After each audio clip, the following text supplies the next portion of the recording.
Obrigada, Kênia. No próximo sábado tem mais uma dica para você. E agora vamos falar sobre envelhecimento. Eu estou recebendo hoje no programa a psicogeriatra Euglena Lessa. A gente vai falar sobre resiliência, sobre as escolhas que você faz que vão interferir aí nesse processo de envelhecimento que é tão importante. Bom dia, tudo bom, doutora Euglena? Bem-vinda.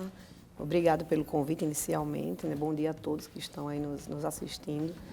E achei bem interessante esse convite, por isso que me dispus a vir, porque eu acho que esse processo de envelhecimento é uma coisa que a gente precisa trabalhar mais realmente, né? Não tem como não passar por ele, né? E as Com pessoas certeza. ficam renegando isso, é melhor aceitar e viver da melhor maneira. Com certeza, é muito interessante, né? Porque todos nós queremos envelhecer, né? Porque se não for esse caminho, nós não estaríamos aqui. Então, a gente quer envelhecer, mas não se prepara para isso. Em todos os aspectos da vida, né? Então, as pessoas, eu quero muito, tem admiração por quem fica velho, por quem fica com 80, com 90 anos, e querem chegar até lá, admiram, mas quando elas se aproximam ou chegam, elas não conseguem se visualizar naquela situação, né? Em vários âmbitos da vida, as pessoas precisam começar a pensar, porque a gente se planeja para tudo, né? A gente se planeja para casar, para ter filhos, a gente se planeja profissionalmente, né? Para criar filhos, para ter uma ascensão profissional, para ter um casamento estável. E aí parece que quando a gente fala em velhice, talvez porque lembre muito a proximidade com a morte, com a finitude, as pessoas fujam um pouco dessa realidade. E eu acho que isso é um aspecto que está prejudicando muito a qualidade de vida das pessoas que estão envelhecendo. Porque desde situações mais simples, superficiais, vamos dizer assim, como preocupações com estética, né? Eu vejo no meu consultório, que é o meu dia a dia, né? Isso me toca bastante. Quando eu vejo muitas e muitas mulheres que estão lá com seus 70 anos, estão sofrendo, né? Porque estão com rugas, porque estão com manchas, né? Porque estão mais gordinhas ou porque estão mais magrinhas.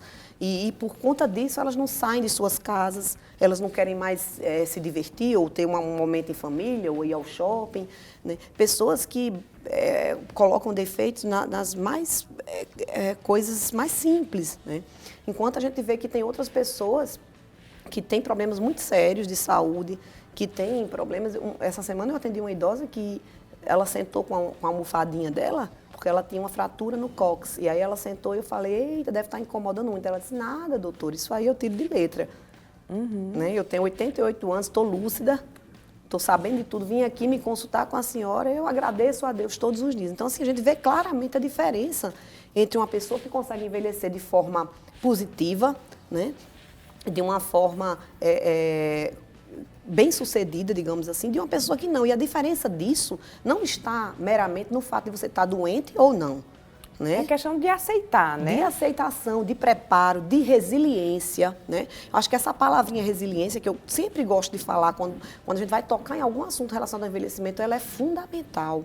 As pessoas precisam aceitar a mudança estética, né? Elas precisam se adaptar às limitações físicas, elas precisam se adaptar às mudanças familiares, na estrutura familiar, não é? Então, o idoso, ele às vezes tem uma atitude ao longo da vida, da meia-idade principalmente para adiante, que vai ter consequências lá na frente. Então, aquele idoso que muitas vezes ele se torna um fardo, né? O idoso, todo ele tem uma história de vida. Eu costumo dizer que as pessoas querem tratar o idoso como se fosse, às vezes, um bebê, um bebezinho, né? Às vezes ignorando até a capacidade cognitiva, a capacidade de lucidez de um idoso, de maturidade. Ah, meu velhinho, meu bonzinho, né? E todo idoso, ele tem uma história de vida. Ele é uma pessoa que ele construiu e ele é responsável pela vida dele, não é? Nós temos livre-arbítrio e nós temos a capacidade de tomar decisões ou não, né? Ou aceitar a vida. Então, nós temos que colher os frutos dessas nossas escolhas, não é? Doutora Euglena, você falou da questão que a pessoa tem que se planejar para envelhecer. Quando você fala nesse planejamento, quais são os pontos assim que a gente podia elencar aqui? Então, hoje eu diria a você o seguinte, o que é que a gente vê muito numa consulta psicogeriátrica?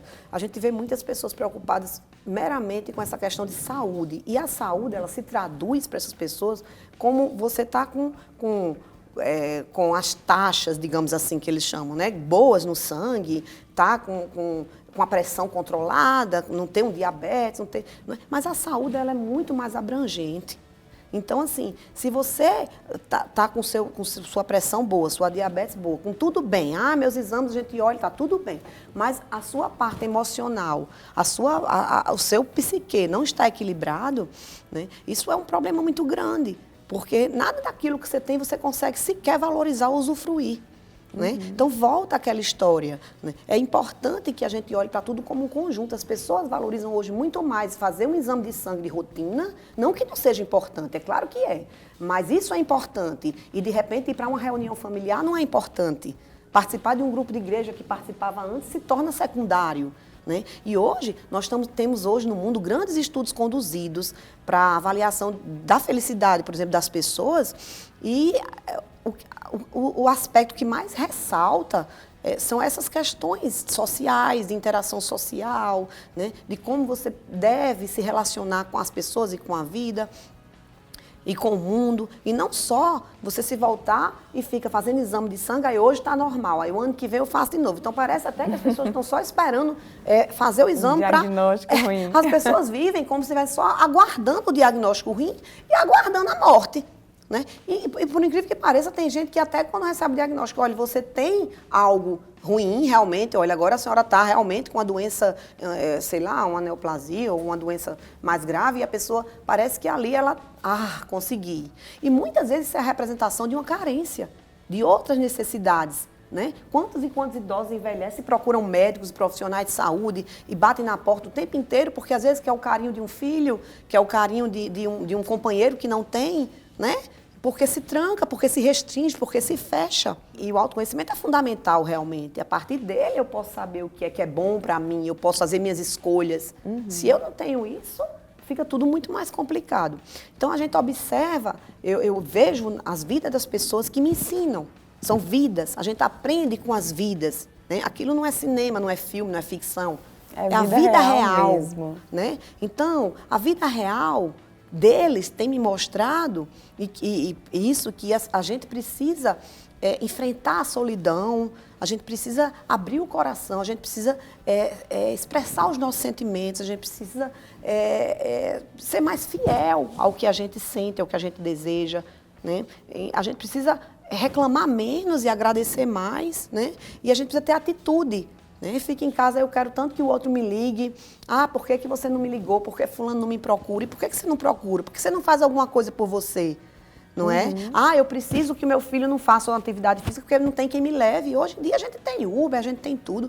As pessoas inventam uma desculpa realmente quando elas não querem. E é muito mais fácil a gente colocar a culpa no outro, não é? A gente às vezes se lamentar do que a gente abraçar a causa, né, e querer realmente aproveitar a vida, já que a expectativa de vida hoje ela é bem maior do que nos anos passados. Hoje a gente tem expectativas que superam os 80 anos de idade, né, na maioria das vezes. Né? Hoje já a gente tem os idosos mais idosos, né? Então não é só idoso. As pessoas hoje, 60 anos, idoso, daqui a uns dias vai ser um jovem, né? É o idoso mais idoso, né? E daqui a pouco teremos uma grande população de 90 anos que precisa estar preparada para envelhecer.